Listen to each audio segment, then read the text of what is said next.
Así que esta oportunidad voy a pedirles que abramos nuestras Biblias en el libro de Filipenses capítulo 2 versículo 15 y vamos a leer ese texto y de allí nos vamos a desprender con una temática que yo sé que de alguna manera nos va a edificar y vamos a dar ciertos temas sobre lo que la Biblia mueve como las doctrinas, la pureza de la doctrina, pero a la vez como lo que es una correcta motivación en un mundo como el nuestro, o sea, una moralidad correcta.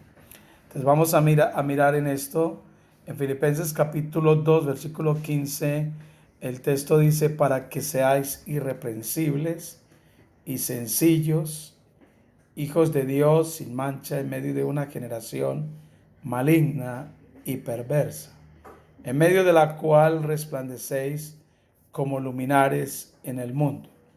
Otra vez leamos el texto, Filipenses capítulo 2, versículo 15. Dice, para que seáis irreprensibles y sencillos, hijos de Dios, sin mancha, en medio de una generación maligna y perversa, en medio de la cual resplandecéis como luminares en el mundo. Hace un tiempo atrás estuve pensando, ¿qué es una espiritualidad en tiempos de corrupción?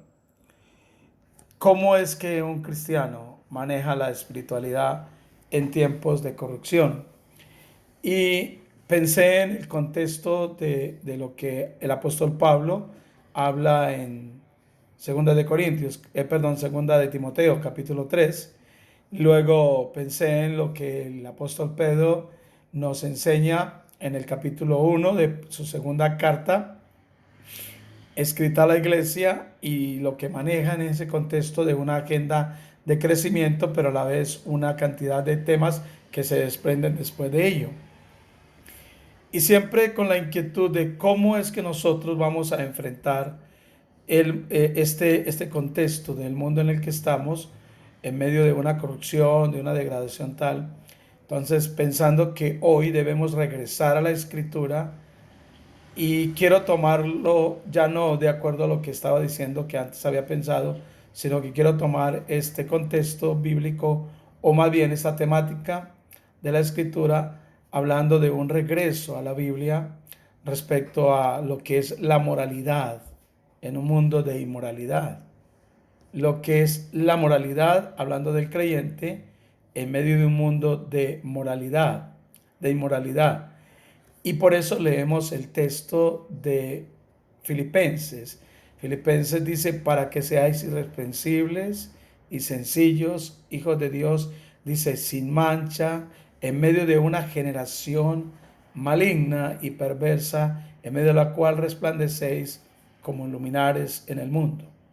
El propósito que yo tengo al abordar este tema es aprovechar que estamos en este tiempo de oración para también mirar y desglosar algunas verdades bíblicas que nos edifiquen, que nos hacen regresar a la Biblia y que nos hacen promover una pureza en la sana doctrina, pero a la vez nos crean un desafío, una motivación de moralidad en medio de un mundo de inmoralidad. Y yo creo que esto es muy importante que nosotros lo tengamos. Cuando tomamos en el tema en cuanto a la moralidad, en medio de un mundo de inmoralidad, puede uno decir, ¿por qué abordar el tema? Pues yo digo que este tema es muy central en este tiempo y enfatizar sobre lo que la Biblia habla de ello nos tiene que desafiar a nosotros porque yo considero que el cristiano, que la iglesia del Señor necesita conocer hoy día esta verdad, que esta verdad es con el fin de ayudarnos como iglesia, como hombres y mujeres cristianos, que debemos de tener claridad sobre lo que la escritura dice, ya que el deseo de Dios es que cada uno de nosotros pueda responder de acuerdo a las sagradas escrituras, y ya que el texto nos dice que el texto que el apóstol Pablo nos coloca nos dice que el propósito de todo lo que él viene enseñando en Filipenses 2 es para que seamos irreprensibles, sencillos, en medio de un mundo, perdón, y sin mancha, en medio de una generación maligna y perversa. Entonces el propósito de Dios es este, por lo tanto debemos tenerlo y debemos acogernos a esa verdad. Ahora, el apóstol Pablo tiene mucho que decirnos, pero no quiero solamente abordar lo que el apóstol Pablo dice, porque creo que este tema lo cubre la escritura, así que no voy a basarme en un solo contexto, aunque tenga este marco bíblico que hemos leído y el foco esté ahí por los principios que maneja. Quiero hablarles realmente de un tema que cubre toda la escritura y que no sé cuánto tiempo nos va a tomar desglosar, pero voy a pedirle el favor de que usted preste mucha atención, abre mucho su corazón a ello. Vamos a ser muy correctos en el tiempo de lo que podamos exponer y a la vez en el tiempo que debemos orar, pero es con el fin de que crezcamos. Cuando miramos a nuestro alrededor, yo puedo definir, y yo no sé si usted lo define conmigo, que la práctica de la moralidad hoy en el mundo en el que nosotros vivimos y a través de las generaciones anteriores que nos antecedieron, esa práctica de esa inmoralidad ha traído mucho dolor, mucha degradación y a la vez ha traído castigo. Y no solo un castigo que ha sido inmediato, no solo un castigo que se ha practicado como disciplina, se ha traído como disciplina en un momento dado, de acuerdo a lo que Dios ha establecido, sino que se habla de un castigo eterno, que la Escritura nos habla de un castigo eterno. Así que nosotros abrámonos hoy ya porque hoy día, el hombre, aún desde muy niño, porque lo conocemos hoy, niños, adolescentes, jóvenes, adultos, desde muy pequeño encontramos que en ese nivel de infancia, en el crecimiento, encontramos que se desprende una práctica de pecado y hoy es una práctica de pecado sin vergüenza. No hay vergüenza por pecar y pareciera que estamos viviendo el tiempo en el que el profeta Sofonías escribió sobre esto. A mí me gustaría, si usted puede leer conmigo en Sofonías, en el capítulo 3 del libro de Sofonías, uno de los profetas menores. Sofonías está después de Habacuc, antes de Ageo, y Sofonías dice esto en el versículo 5 del capítulo 3. Le dice al pueblo, dice: Jehová en medio de ella es justo. Hablando de que Dios está en medio de la ciudad rebelde, porque el versículo 1 nos habla de la ciudad rebelde y contaminada, opresora, y dice el versículo 5, Jehová en medio de ella es justo. Es un contraste con lo que la condición de la ciudad depravada y etcétera. Dice: Jehová en medio de ella es justo.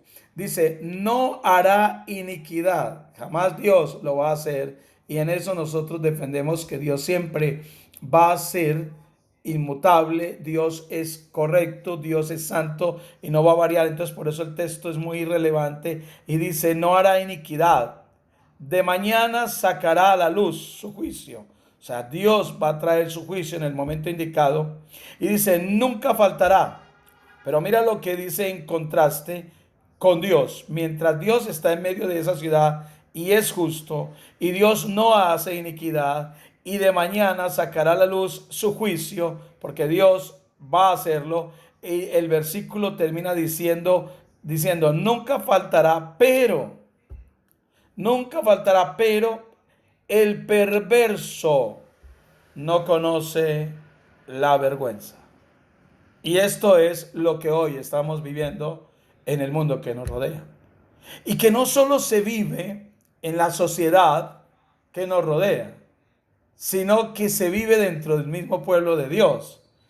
Aquí no estamos hablando de los amorreos, no estamos hablando de los heteos, no estamos hablando de los cananeos, ni de los caldeos, ni de los sirios, ni de los asirios, ni de los egipcios. No estamos hablando de ninguno de ellos, sino el texto está hablando de la ciudad de Israel, la ciudad de Dios, el pueblo de Dios rebelde, y dice: no hay vergüenza, pero la sociedad que nos preside está en la misma.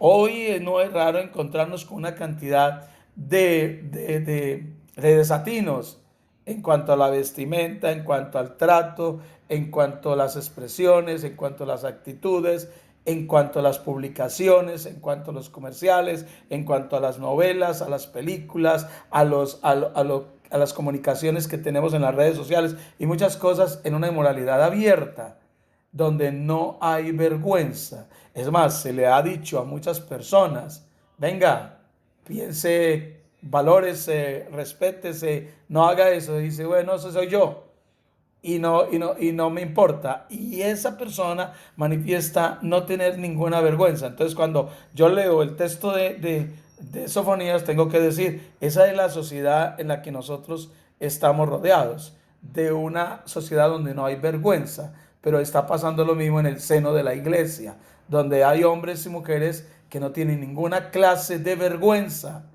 y pecan y se llaman cristianos, están dentro de la iglesia y son inmorales en su manera de vestir, en su manera de moverse, en sus actitudes, en sus expresiones, etcétera, etcétera, y no tienen ninguna clase de vergüenza, pero dicen que son cristianos.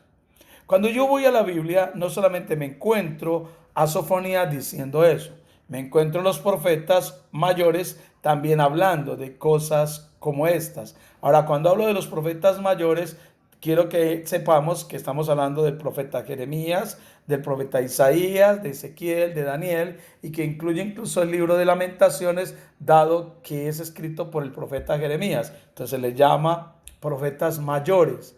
En esos profetas mayores encontramos, voy a leer primero Jeremías en el capítulo 51, capítulo 51 de Jeremías. Jeremías expresa lo que está viviéndose alrededor, lo que él ve. En el capítulo 51, el versículo 5 dice claramente, dice, porque Israel y Judá no han enviudado. Ojo a esto.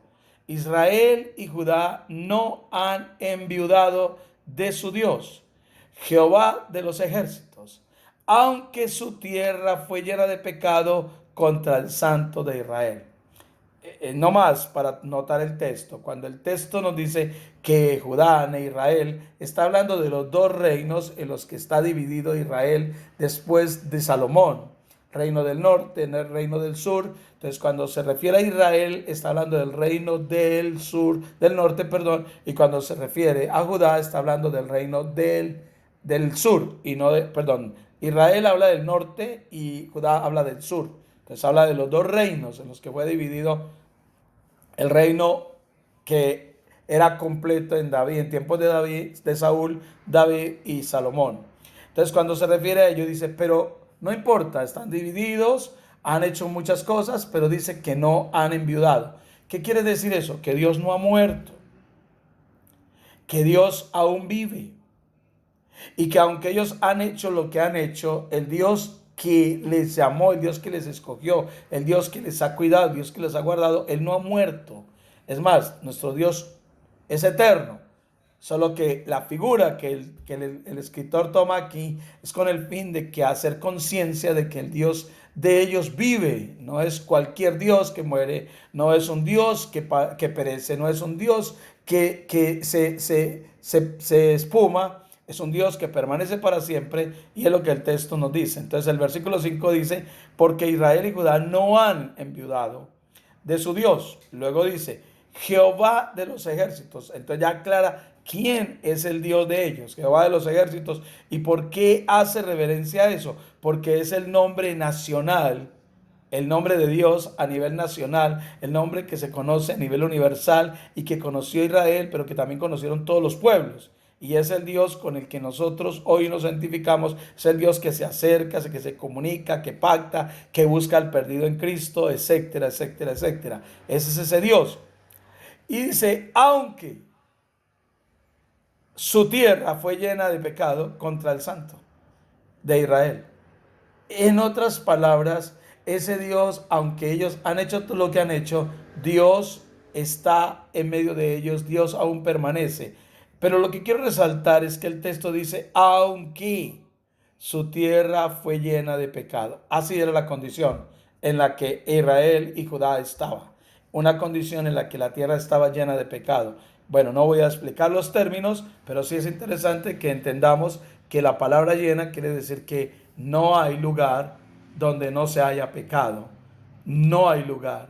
Y el mensaje aquí no es hiperbólico en el sentido de que el pecado ha llegado a ser tan grande y a practicarse en todo contexto que aunque hubiese un remanente santo, un remanente justo, no obstante la tierra estaba contaminada. Y es lo que acontece. Nosotros vivimos en medio de un mundo que está totalmente perdido, que es totalmente contrario a la verdad, que es totalmente lejos de lo que Dios ha establecido. En medio de ellos vivimos nosotros, y aunque la tierra está llena de tanto pecado, no obstante nosotros estamos en ella. Pero se puede decir que el mundo en el que estamos es un mundo perverso, es un mundo inmoral, es un mundo que está en degradación, es un mundo que está perdido, y por eso el texto nos lo dice de esa manera. Ahora leemos otro texto y en esta ocasión leemos el profeta Isaías y le voy a rogar que usted vaya a Isaías y en Isaías vamos a leer el capítulo 59, uno de los capítulos que para mí es para mi estudio.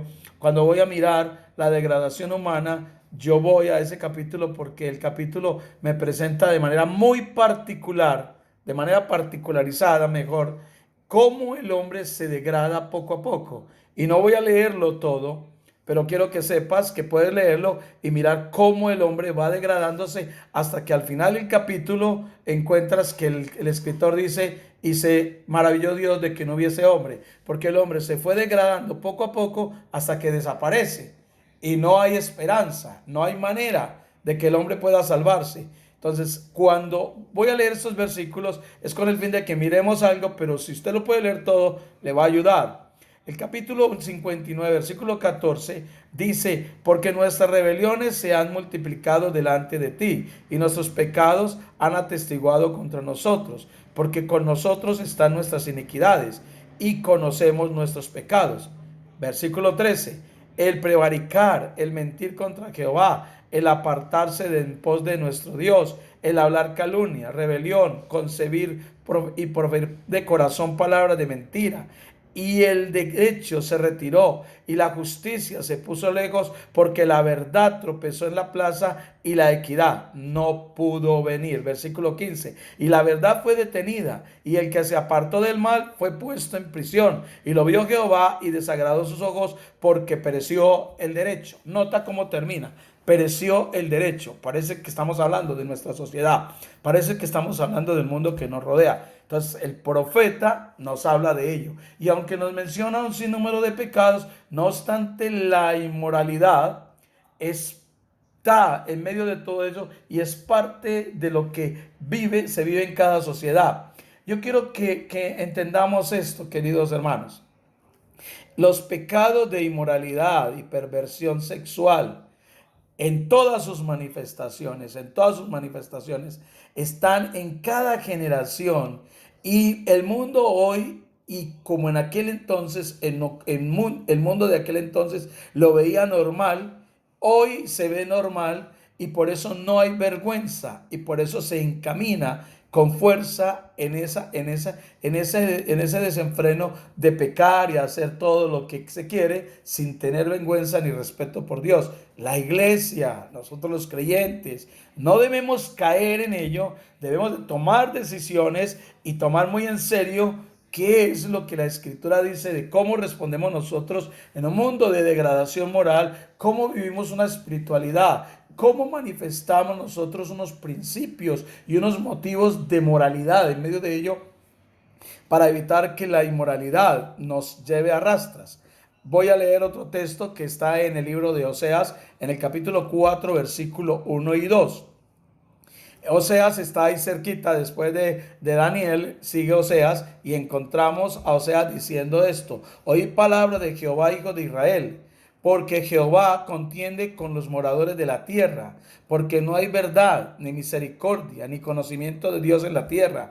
Perjurar, mentir, matar, hurtar y adulterar prevalecen, y homicidio tras homicidio se sucede. Nota que este es el caso de los tiempos antiguos, que nosotros miramos atrás y podemos decir, eso estaba pasando, eso estaba ocurriendo, eso es algo que estaba aconteciendo, pero si lo miramos hoy, nosotros tenemos que pensar que estamos en la misma condición. Por esto es imperativo, hermanos, que nosotros volvamos a la escritura. Es imperativo que nosotros atendamos lo que la palabra del Señor dice. Es imperativo que nosotros nos frenemos y miremos a lo que está pasando y a cómo está afectando nuestra conducta, cómo está afectando el proceder de nuestros hijos, el proceder de la iglesia, el proceder del liderazgo, el proceder de hombres y mujeres que dicen somos del altar, somos ministros del altar. ¿Cómo está afectando? Porque no solamente se ve en actitudes y motivaciones y en el vestir, sino que se ve en esa vida privada donde hay hombres y mujeres que aparentemente estando como ministros del altar, llámese músico, llámese predicador, llámese como se llame, esos ministros del altar que reclaman tanto mi ministerio y mi ministerio, a muchos de ellos los encontramos viviendo en la misma inmoralidad que el mundo vive. Pero no solo ello, se da en todo el contexto de la iglesia. Por eso tenemos que decir que dentro de la iglesia hay hombres y mujeres que son un remanente especial, santo, que vive una fe genuina, pero hay un sinnúmero de hombres y mujeres que viven una vida religiosa, que son nominales y que no proyectan una vida cristiana genuina. Y por eso tenemos que hacer un pare, y digo que es imperativo que lo hagamos y que examinemos y que evaluemos en nuestros hogares lo que tiene que acontecer, cómo hacerlo que esto no nos afecte, cómo hacerlo que estas circunstancias no nos dañen. Nosotros debemos entender que Dios en su infinita misericordia le preocupa lo que está aconteciendo y Él quiere que nosotros entendamos cómo debemos vivir. Y de hecho, Dios nos ha dado todas las cosas que son necesarias para la vida y la piedad. ¿Dónde dice eso en la Escritura? Nos vamos a segunda de Pedro, en el capítulo 1, desde la segunda carta, y encontramos en el versículo 3 estas palabras. Dice: como todas las cosas que pertenecen a la vida de la piedad nos han sido dadas por su divino poder mediante el conocimiento de aquel que nos llamó por su gloria y excelencia. ¿Qué quiere decir? Que Dios, entendiendo que vivimos en un mundo de corrupción, entendiendo que estamos en medio de un mundo de corrupción, que está buscando tragarnos, que está buscando dañarnos, que está buscando afectarnos, que está buscando destrozarnos, Dios nos da todo lo necesario. Voy a leer el versículo 3 hasta el 5 para que usted y yo miremos lo que el apóstol Pedro está manejando en un contexto donde hay estas mismas cosas de las que estoy hablando. Dice el escritor: otra vez, como todas las cosas que pertenecen a la vida y a la piedad nos han sido dadas por su divino poder mediante el conocimiento de aquel que nos llamó por su gloria y excelencia, por medio de las cuales nos ha dado preciosas y grandísimas promesas para que por ellas lleguéis a ser participantes de la naturaleza divina. Dice: habiendo huido, ojo, de la corrupción que hay en el mundo a causa de la concupiscencia.